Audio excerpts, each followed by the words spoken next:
Welcome to Facts TV News, where everything is true. Jamaican 5-year-old who got separated at US-Mexico border reunited with mother. The 5-year-old Jamaican girl who got separated from her mother while crossing the dangerous United States-Mexico border has been reunited with her parent. Malisha Millan Miller was reunited with her mother Teresa Wilson yesterday. The two got separated on Sunday. Their plight was highlighted in articles carried by varying media houses. Oliver Mayer, Jamaica's Consul General to Miami, and representatives from the Immigration and Customs Enforcement (ICE) confirmed the reunion of the mother and daughter. It was also indicated that Wilson, who left Jamaica on May 25th and was placed in detention in Arizona on Sunday, has also been released. The news team learned that Jamaica's embassy in Washington was aware of the situation and worked feverishly with all the relevant agencies to have the matter resolved. Jamaican actress Chantal Jackson nominated for 2022 TV's Choice Awards Best Actress.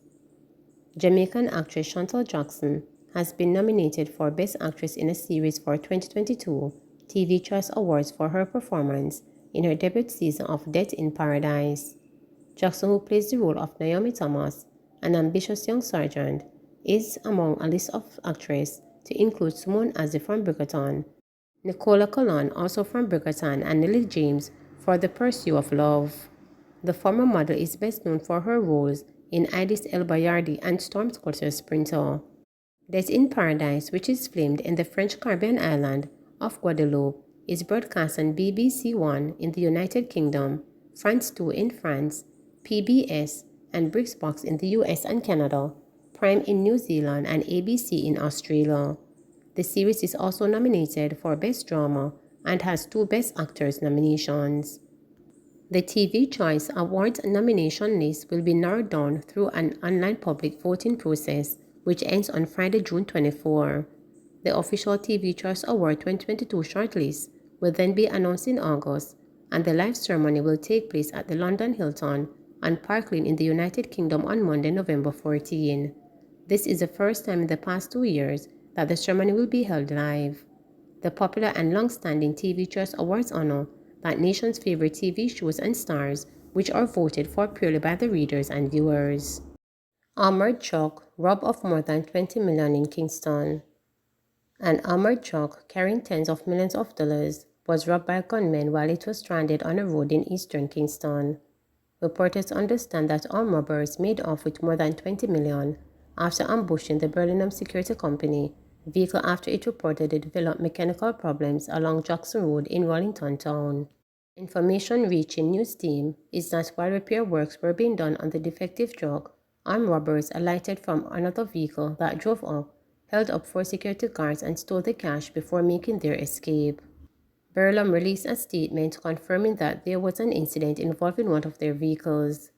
"We are aware of an incident involving a Birmingham Limited vehicle that took place on June 8, 2022. The incident is now the subject of a police investigation. We will provide an update once we are authorized to do so," the company said. The East Kingston police are investigating the incident. No festival song competition this year, Grange confirms. There will be no Jamaica Festival Song Competition this year, Minister of Culture, Gender, Entertainment and Sport Olivia Babsy Grange announced yesterday afternoon. She said that, under the circumstances, the Jamaica Cultural Development Commission (JCDC) will fund all entry fee amounting to $123,000. The JCDC had received 123 entries. The minister also recalled that she has instructed that we ramp up our Jamaican Festival Song workshops over the next 12 months, now that COVID restrictions have been lifted, to ensure that the competition returns next year with much improved entries. She said that the disappointment comes after a period of tremendous growth from the competition, which has seen the finalists in each of the last 2 years appearing on several music streaming services across the world and for the first time earning royalties for JCDC and the competitors. She noted that last year, the Jamaica Festival Song album was included on the shortlist of reggae albums considered for nomination for the Reggae Grammy. However, this year, the panel was unable to choose 10 suitable songs from among the entries, despite extending the deadline. Gunmen shoot up house and car in Westmoreland.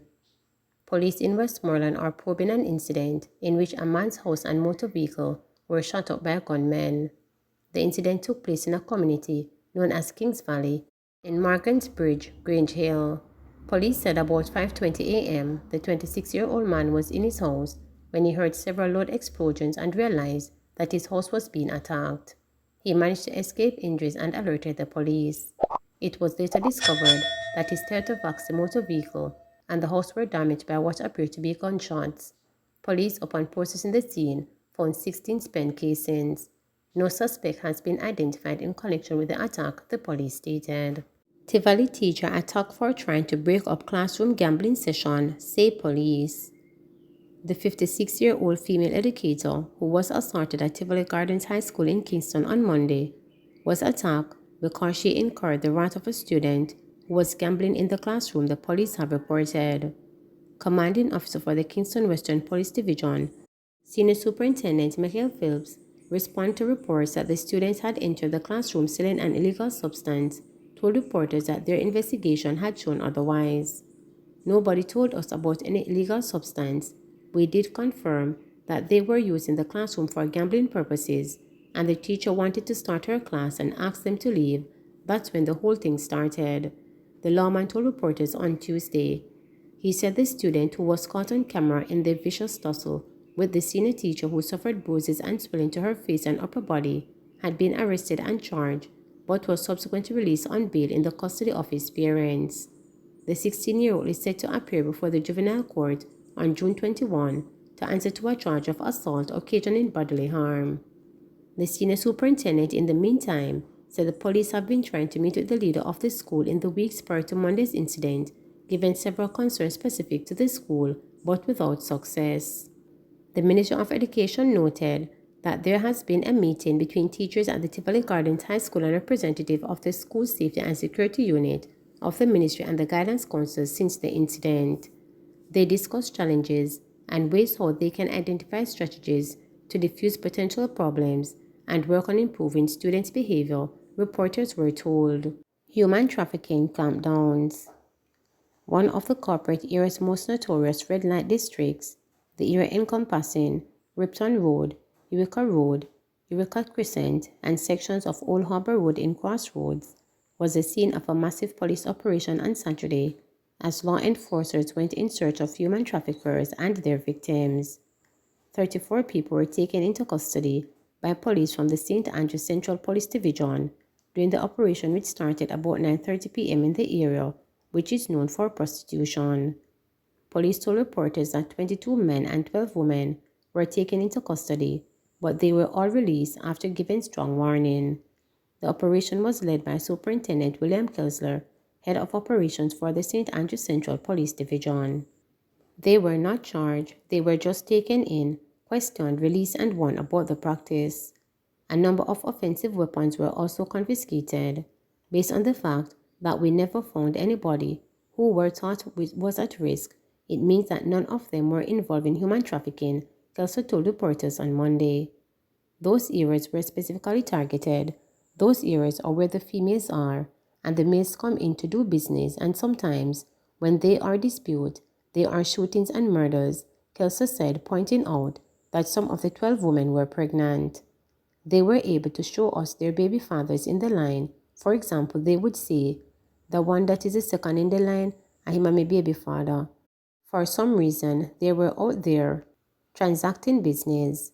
The females continue to work while they're pregnant, and when a certain customer comes and transact business, males comes in who might have a firearm or knife, and that is how we get some of the murderers or serious incidents, added Kelsey. While none of the people taken into custody was charged, Jamaica's National Rapporteur on Trafficking in Persons, Dana Garden Harrison, commended the police for their action. With anecdotal evidence supporting claims that scores of Jamaican young girls and some boys are being trafficked and forced into prostitution, Garden Harrison said the police could take nothing for granted. Without having any specific, what I can say definitely is that in Jamaica and throughout the region, wherever you have certain activities that are associated with particular areas, there is a perception that there could be increased reports of suspected cases of human trafficking, and other illicit activities, said Gardner-Harris. They really conducted operations that would have at least facilitated the various questions being asked and the issues being ventilated, with a view of determining whether there were such activities that were in fact at the level of warranting and investigation. I want to encourage them that whenever these reports are made, our due diligence is done to ensure that we are taking proactive steps to identify and to treat with any cases that may in fact be made out, added Gardner-Harrison. The 2021 Trafficking in Persons Report released by the United States Department has ranked Jamaica as Tier 2 because the government, it said, does not fully meet the minimum standard for the elimination of trafficking, but is making sufficient efforts to do so. The action by the St. Andrew Central Police over the weekend, therefore, would be seen as a step in the right direction. In March, Deputy Superintendent of Police Carl Berry, head of the Anti-Trafficking in Persons Unit of the Jamaica Constabulary Force, warned that Jamaica males are now forming a large part of the number of human trafficking victims. Addressing a Tourism Production Development Company Trafficking in Person webinar, Berry noted that in the year 2000, women and children were the primary targets of human trafficking. He added that today, there is an enormous number of males being victims of human trafficking. Minister of State in the Ministry of National Security, Stephen Main, later declared that the government is committed to effectively investigating, prosecuting, and convicting human traffickers while providing comprehensive trauma-informed care for victims.